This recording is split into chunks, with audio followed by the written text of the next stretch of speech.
What's up, Hobby Maniacs? MBG here today with a look at the new Adeptus Mechanicus Kastelan Robots. This is the first release for the so-called Cult Mechanicus new codex that's coming out. Now, of course, we had the Adeptus Mechanicus Guitari codex earlier in the year, and now we've got the Adeptus Mechanicus, Cult Mechanicus codex.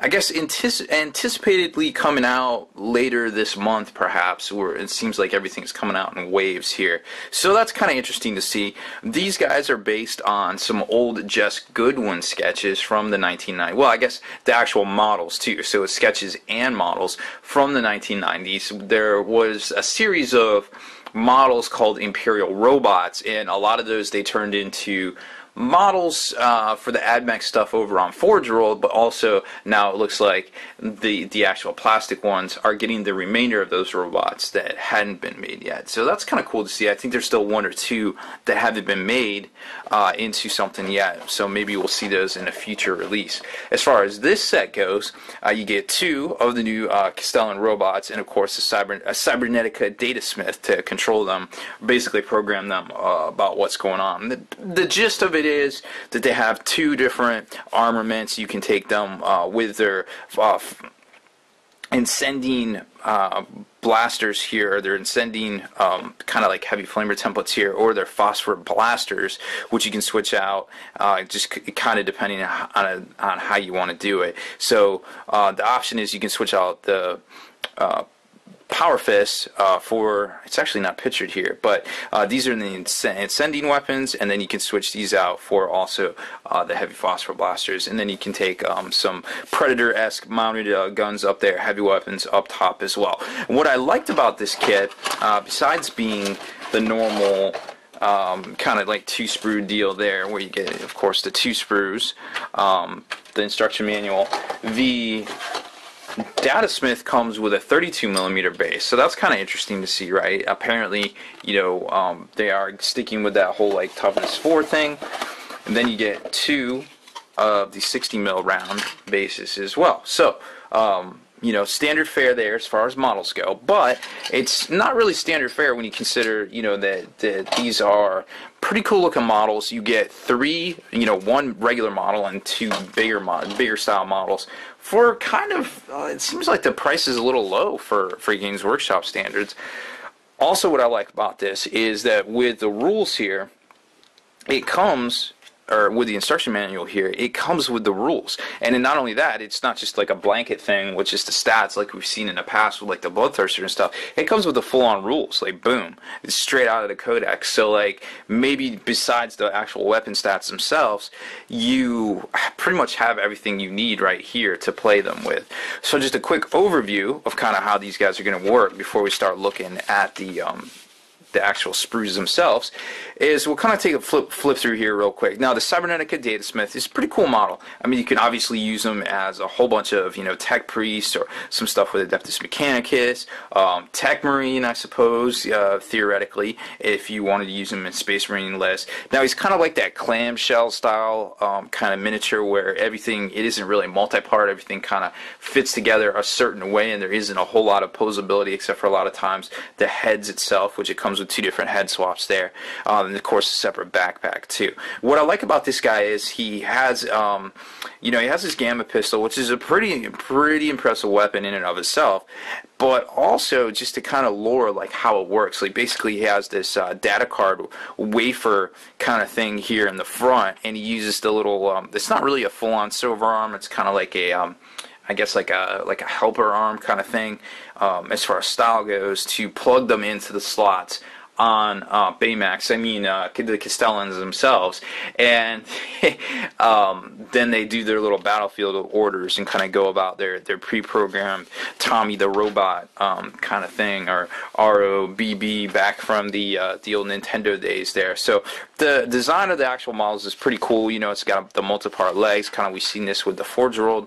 How the Forge World Kastelans go together, very similar stuff, except for these are actually full-on armor plated.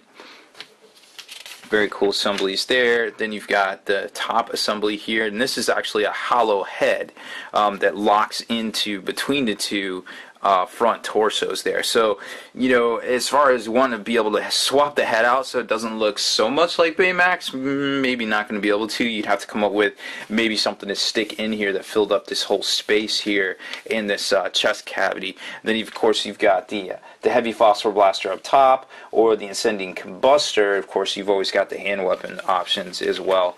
And then, like I said, the little slots right there that the data wafers go into, you can mold that open or maybe hinge it, or it looks like it just pops in there with no glue necessary, which is kind of cool. And there's your options. Like I said, the twin-linked heavy phosphor blaster if you don't take the power fist, or if you do take the power fist, you just go with the up top weapon there. So pretty cool stuff as far as like the unit goes. I mean, it doesn't seem to be a bad unit in and of itself, rules wise.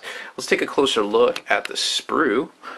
So here is, now these are two completely separate sprues. This one's going to contain the back half to the data smith there, and then you've got the weapon arms, your top mounts there, your power fists, your backpacks, things like that. Really cool stuff. And then all the different parts to make the legs and the arms.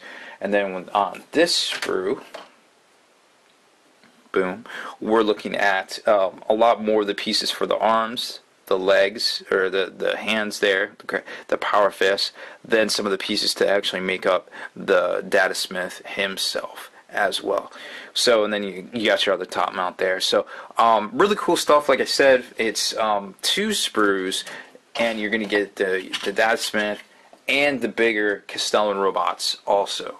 So kind of, like I said, I think as far as conversions go, pretty neat stuff. Like, I think it's pretty much worth it, as far as this this particular kit. All of the Cult Mechanicus stuff really seems like it's very conversion centric, meaning that there's a lot of kits out there that are good for specific uses, like they're kind of like your hobby conversion staples. And I think we're going to see a lot of these hobby conversion staples coming out of the Cult Mechanicus line going forward, like with the new Cataphan, the tracked units that come out next week. I think those are amazing. There's so many conversion possibilities, from orcs to any sort of Mechanicus, even Space Marines, weapon platforms, just independent units, character models, and you get through to a box.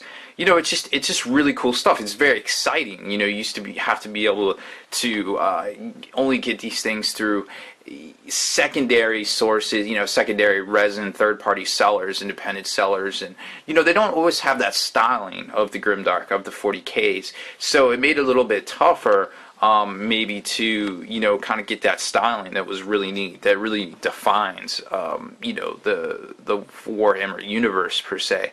So seeing this stuff actually come to light in miniature form, in plastic form, because plastic is so much easier to work with than resin, let me tell you.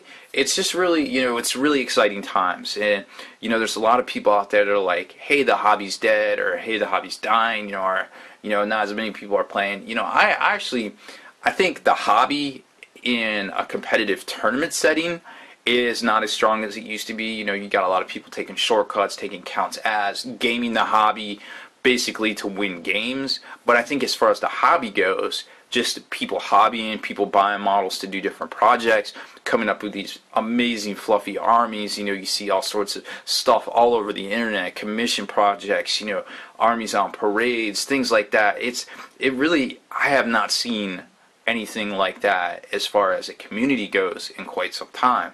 So while we're not really seeing it so much at the tournament level and maybe some of the bigger competitive events, it definitely seems like we are seeing a growth of the hobby. Now, take that for what it is. People want to complain that it costs and this and that here and there. But let me tell you something. I'm on the internet every day. I'm seeing this stuff. I'm seeing the excitement levels. I'm seeing the stuff out there, and it really feels to me like we are kind of going through a little bit of a golden age,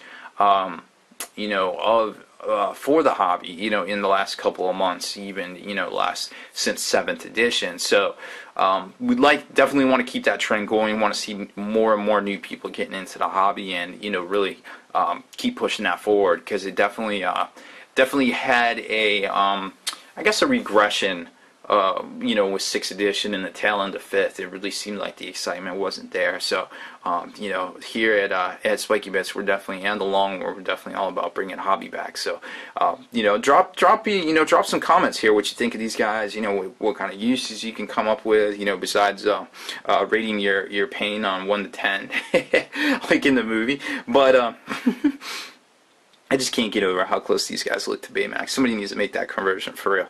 Anyways, so that's about it for this one, guys. I hope you enjoyed my unboxing of the new Adeptus Mechanicus Kastelan Robots kit. It looks great. I can't wait to get mine together here. Make sure you stay in the trenches, subscribe to this YouTube channel, check out the blog, spikybitsblog.com, and head on over to the Long War. That's the home of the battle reports. For exclusive content and early access videos, become a veteran of the Long War today.